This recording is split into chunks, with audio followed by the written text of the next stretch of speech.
अस्सलाम वालेकुम स्टूडेंट्स। आज हम टॉपिक डिस्कस करने जा रहे हैं रिएक्शंस ऑफ बेंजीन। अब बच्चे, अगर हम बेंजीन के रिएक्शन को डिस्कस करने से पहले अगर यहाँ पर बेंजीन का स्ट्रक्चर ड्रा कर लें तो हमने कहा था कि बेंजीन के अंदर हमारे पास 3 अल्टरनेटिव डबल बॉन्ड और सिंगल बॉन्ड मौजूद होते हैं। और उससे पहले आपको मैंने बताया भी था कि हमारे पास इलेक्ट्रोफाइल और न्यूक्लियोफाइल क्या होते हैं। बच्चे, NaCP in search of negative charge is called electrophile. जो इलेक्ट्रोफाइल होगा वो इलेक्ट्रॉन लविंग होगा, वो इलेक्ट्रॉन की सर्च में होगा। और बच्चे, न्यूक्लियोफाइल किसे बोलते हैं? NaCP in search of positive charge is called nucleophile. उसे हम क्या बोलते हैं? न्यूक्लियोफाइल बोलते हैं। अब अगर हम बच्चे इस बेंजीन के डबल बॉन्ड की बात करें और अगर अल्कीन में मौजूद carbon to carbon double bond को आपस में कंपैरिजन करें, मतलब ये हमारे पास बेंजीन के अंदर डबल बॉन्ड है और सेम डबल बॉन्ड हमारे पास अल्कीन में भी होता है। लेकिन बच्चे, हमने कहा था कि अल्कीन के अंदर इस डबल बॉन्ड में एक हमारे पास सिग्मा बॉन्ड होगा, एक हमारे पास पाई बॉन्ड होगा। तो हमने कहा था इस पाई बॉन्ड के इलेक्ट्रॉन एक्सपोज होते हैं, मीन यहाँ पर कोई भी इलेक्ट्रोफाइल आके इजीली अटैक कर सकता है।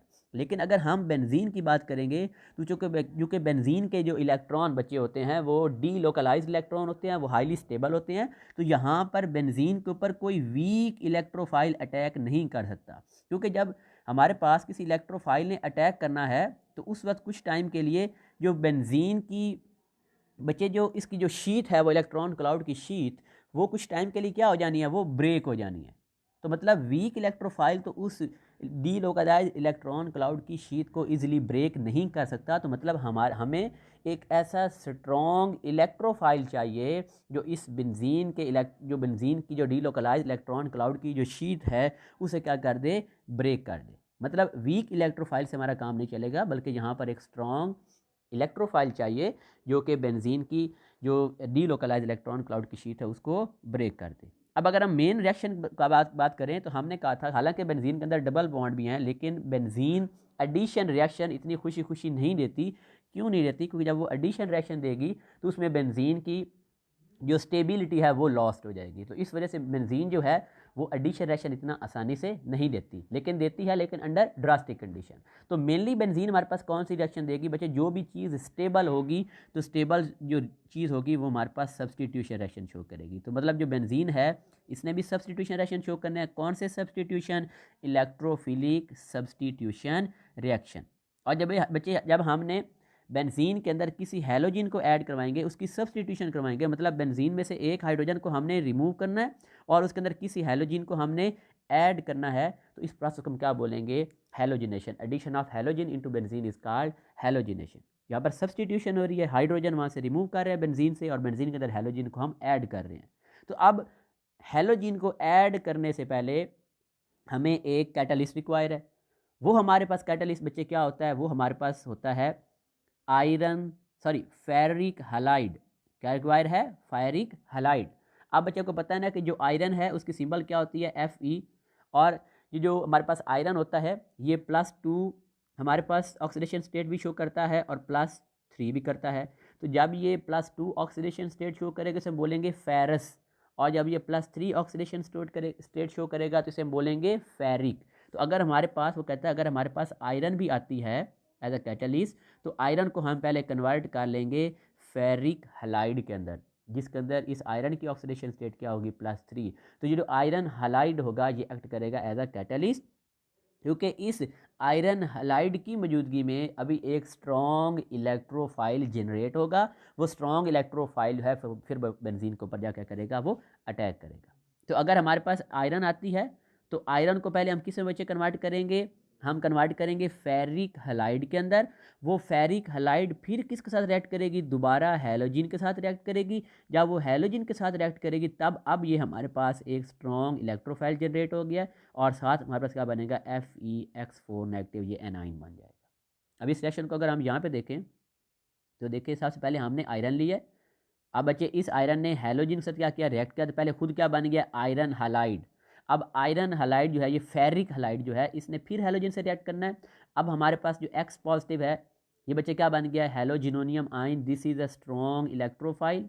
और साथ हमारे पास जो नेगेटिव आइन क्या बना है, टेट्रा हेलोफिरेट आइन 3। बच्चे ये हमने 3 क्या क्यों लगाया है, क्योंकि यहाँ पर आयरन की जो ऑक्सीडेशन स्टेट है वो +3 है। टेट्रा मीन 4, हेलोमीन हेलोजिन के यहाँ पर आयरन के साथ बच्चे हमारे पास 4 हेलोजिन ग्रुप वो क्या हैं, अटैच हैं। तो बच्चे ये जो X पॉजिटिव बना है ये हमारे पास क्या है, एक स्ट्रॉन्ग इलेक्ट्रोफाइल है। और इस स्ट्रॉन्ग इलेक्ट्रोफाइल ने बेंजीन रिंग के इलेक्ट्रॉन के ऊपर क्या करना है, अटैक करना है, और इसने बेंजीन के अंदर क्या हो जाना है, ऐड हो जाना है, और बेंजीन से एक हाइड्रोजन क्या हो जाना है, रिमूव हो जाना है। तो बच्चे अगर हम यहाँ पर देखें तो अब हमारे पास ये जो इलेक्ट्रोफाइल है ये जब बेंजीन पे अटैक करेगा तो इसने बेंजीन की कार्बन के साथ डायरेक्ट क्या बना लेना है, बॉन्ड बना लेना है। अब हमें पता है कि बच्चे जो बेंजीन की हर कार्बन है उसके साथ उसके पास जस्ट एक इलेक्ट्रॉन हाइड्रोजन होती है, हर कार्बन के पास एक एक हाइड्रोजन होती है।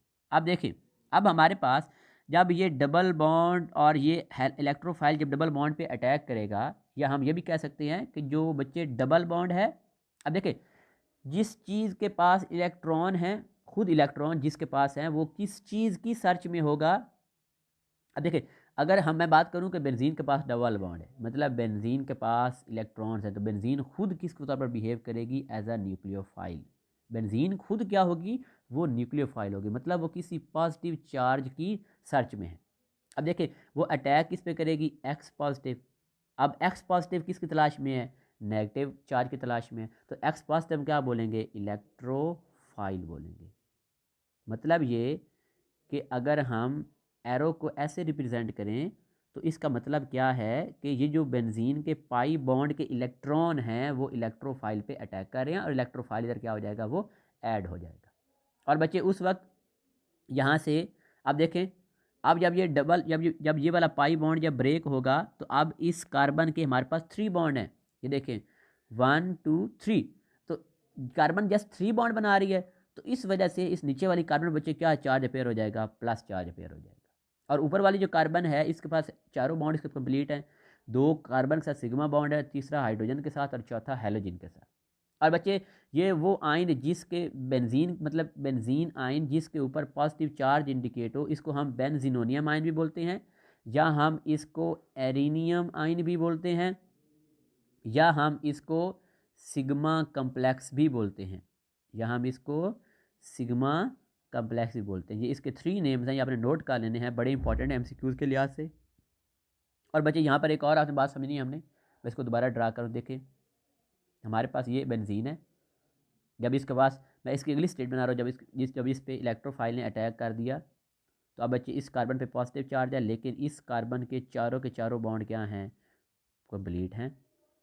आप बच्चे देखें हमने तो ये पढ़ा था कि हमारे पास जो बेंजीन होती है उस बेंजीन की जो हर कार्बन होती है वो sp2 हाइब्रिडाइज्ड होती है, वो sp2 हाइब्रिडाइज होती है। अब यहाँ पर sp2 हाइब्रिडाइज ने सारे, तो यहाँ पर फिर ज्योमेट्री क्या बनेगी, वो प्लेनर बनेगी। लेकिन बच्चे इन 6 में से एक कार्बन ऐसी है जो sp3 हाइब्रिडाइजेशन शो कर रही है। अब अगर हम इस कार्बन को देखें तो बच्चे इसके के चारों बॉन्ड कौन से बॉन्ड हैं, सिग्मा बॉन्ड हैं। मैंने आपको फार्मूला बताया था, number of sigma bond plus number of lone pair. यहाँ पर कार्बन के पास लोन पेयर तो नहीं है, लेकिन उसके पास 4 सिग्मा बॉन्ड है, और जिसके पास 4 सिग्मा बॉन्ड मतलब हमारा आंसर 4 आए तो वो चीज़ कौन सी हाइब्रिडाइजेशन शो कर रही होती है, sp3। तो this is the sp3 hybridised carbon. तो मतलब बच्चे इलेक्ट्रोफिलिक सब्सटीट्यूशन के वक्त जो कार्बन है इसकी जो बेंजीन है इसकी इसमें एक कार्बन की जो है हाइब्रिडाइजेशन वो चेंज हुई है, वो sp2 से sp3 में गई है। मतलब अब इसकी ज्योमेट्री क्या होगी, वो टेट्राहेड्रल होगी। क्या होगी, टेट्राहेड्रल। तो पहले sp2 थी, उसे क्या बन गई है, sp3। अब नेक्स्ट स्टेप में जब यहाँ पर हमारे पास अब ये बच्चे क्या इसके ऊपर नेगेटिव चार्ज है, Fe(x4) नेगेटिव, ये किसकी तलाश में है, ये किसी पॉजिटिव चीज़ की तलाश में है, तो इसे क्या बोलेंगे, न्यूक्लियोफाइल बोलेंगे। तो ये हाइड्रोजन पे अटैक करेगा। अब जब हमने कहा था कि जो एक बॉन्ड होता है वो 2 इलेक्ट्रॉन से बनता है, जब हाइड्रोजन यहाँ से मूव होगी तो हमारे पास ये जो बॉन्ड है इसका जो इलेक्ट्रॉन है वो हमारे पास किधर ट्रांसफर हो जाएगा, ये सारे का सारा बॉन्ड किधर ट्रांसफर हो जाएगा, इस कार्बन के पास। और यहाँ पर इस बच्चे क्या बन जाएगा, हमारे पास फिर दोबारा डबल बॉन्ड बन जाएगा। और देखिए हमारे पास एज अ रिजल्ट क्या हुआ है कि हमारा जो हेलोजिन है वो बेंजीन के अंदर सब्सटीट्यूट हो चुका है, और हमारे पास जो Fe(x3) हमारा जो कैटलिस्ट था वो भी दोबारा रीजनरेट हो गया है, और साथ हमारे पास क्या बन गया, HX एसिड हलाइड भी बन गया। अब नेक्स्ट अगर बच्चे हम एडिशन रिएक्शन की बात करें, मैंने को बता दिया था कि जो एडिशन प्रोडक्ट वो फेवरेबल क्यों नहीं, मतलब ये एडिशन प्रोडक्ट क्यों नहीं आती, वो इस वजह से क्योंकि इस केस में बेंजीन की जो स्टेबिलिटी है वो लॉस्ट हो जाती है। तो इस वजह से हमारे पास जस्ट एक ही प्रोडक्ट फाइनल प्रोडक्ट आएगी, और इस फाइनल प्रोडक्ट में बच्चे हमारे पास बेंजीन की स्टेबिलिटी दोबारा क्या हो जाती है, वो मेंटेन हो जाती है, वो दोबारा रिटेन हो जाती है। तो इस वजह से ये हमारे पास ये जो इंटरमीडिएट एडिशन प्रोडक्ट है ये हमारे पास नहीं बनेगी, क्योंकि अगर ये बनेगी तो इसमें बेंजीन की जो स्टेबिलिटी है वो लॉस हो जाएगी। बच्चे अगर हम इलेक्ट्रोफिलिक सब्स्टिट्यूशन रिएक्शन को वन बाय वन स्टडी करें तो फर्स्ट हमारे पास रिएक्शन होता है हैलोजिनेशन। तो हम क्या बोलते हैं, introduction of halogen group in benzene is called halogenation. अब हैलोजन हम फ्लोरीन, क्लोरीन, बोरोमीन, आयोडीन किसी को भी ऐड कर सकते हैं, लेकिन हम बार बार पढ़ चुके हैं कि fluorine is too reactive to control, ये बहुत जल्दी रिएक्ट करे, ये भी हमारे काम का नहीं है। Iodine is too reactive, iodine is very slow, तो बच्चे आयोडीन बहुत स्लो रिएक्ट कर रही है, ये भी हमारे काम के नहीं है। तो फिर मेनली बच्चे हम क्या करवाते हैं, या हम क्लोरीनेशन कराते हैं या हम बोरोमिनेशन करवाते हैं। अगर बच्चे हमने क्लोरीनेशन करवानी है तो हम अपना कैटालिस्ट लेंगे FeCl3, और अगर हमने ब्रोमिनेशन करवानी है तो हम अपना कैटालिस्ट लेंगे FeBr3। मतलब जो हमने हैलोजन ऐड करना है उसके रेलिवेंट हम क्या ले लेंगे, फेरिक हलाइड या फेरिक क्लोराइड ले लेंगे, या हम फेरिक ब्रोमाइड ले लेंगे। अब बच्चे अगर हम ब्रोमिनेशन करने जा रहे हैं FeBr3 ले लेंगे, हमारे पास ब्रोमीन आ गई, देखें एज अ हमारे पास एंड प्रोडक्ट क्या आ गई, ब्रोमोबेंजीन, ब्रोमीन इधर क्या हो गई, सब्स्टिट्यूट हो चुकी है। इसे अगर हमने क्लोरीनेशन करवाने तो हम FeCl3 लेंगे, और देखिए क्लोरोबेंजीन, अब हमारे पास यहाँ पर जो बेंजीन है, जो क्लोरीन है वो बेंजीन रिंग पर सब्स्टिट्यूटेड हो चुकी है। अब अगर इसमें हम मैकेनिज्म देखें तो देखें मैकेनिज्म में हमने पहले पढ़ा कि हमने पहले प्रिपेयर करना है अपना फेरिक हलाइड, देखिए फेरिक हलाइड प्रिपेयर हो गया। अब वो दोबारा किसके साथ ऐड कर रहा है, हैलोजिन से, तो हमारे पास क्या बनेगा, स्ट्रॉन्ग इलेक्ट्रोफाइल बनेगा, और साथ क्या बनेगा, FeX4 नेगेटिव। तो बच्चे नीचे वाले स्टेप में देखें, चूँकि क्लोरीनेशन है तो हम क्या लेंगे, Cl2 रिएक्ट किससे करवाएंगे, FeCl3 से, तो हमारे पास क्या बनेगा, Cl part, this is a strong electrophile, इसे अटैक करना है, और साथ क्या है, FeCl4 नेगेटिव। तो बच्चे बाकी सेम स्टेप है, जब इलेक्ट्रोफाइल अटैक करेगा तो हमारे पास ये वाली कार्बन क्या हो जाएगी, sp3 हाइब्रिडाइज्ड हो जाएगी।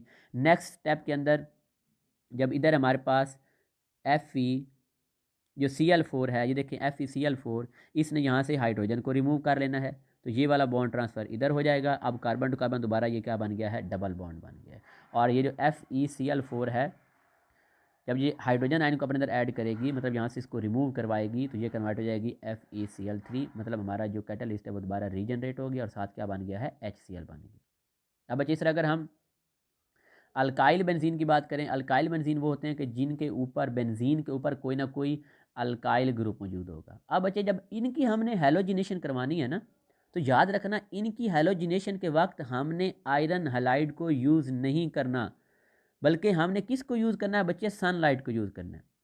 क्योंकि हमने याद करें, हमने कहा था कि जैसे हम अल्केन की जब हैलोजिनेशन करते थे तो उस वक्त भी सनलाइट को यूज़ करते थे, और अल्केन के अंदर वो फ्री रेडिकल मैकेनिज्म से सब्स्टिट्यूशन होती थी। अब यहाँ पे भी अगर बेंजीन आएगी फिर हम यूज़ करेंगे आयरन हैलाइड को एज अ कैटलिस्ट। अगर अल्काइल बेंजीन आएगी तो बच्चे फिर हम यूज़ करेंगे सनलाइट को। तो जब सनलाइट को यूज़ करेंगे तो उस वक्त बेंजीन रिंग के साथ कोई भी चेंजिंग नहीं आनी, जस्ट क्या होना है कि बेंजीन के ऊपर जो अल्काइल ग्रुप मौजूद है बच्चे जस्ट इसकी सब्स्टिट्यूशन होनी है।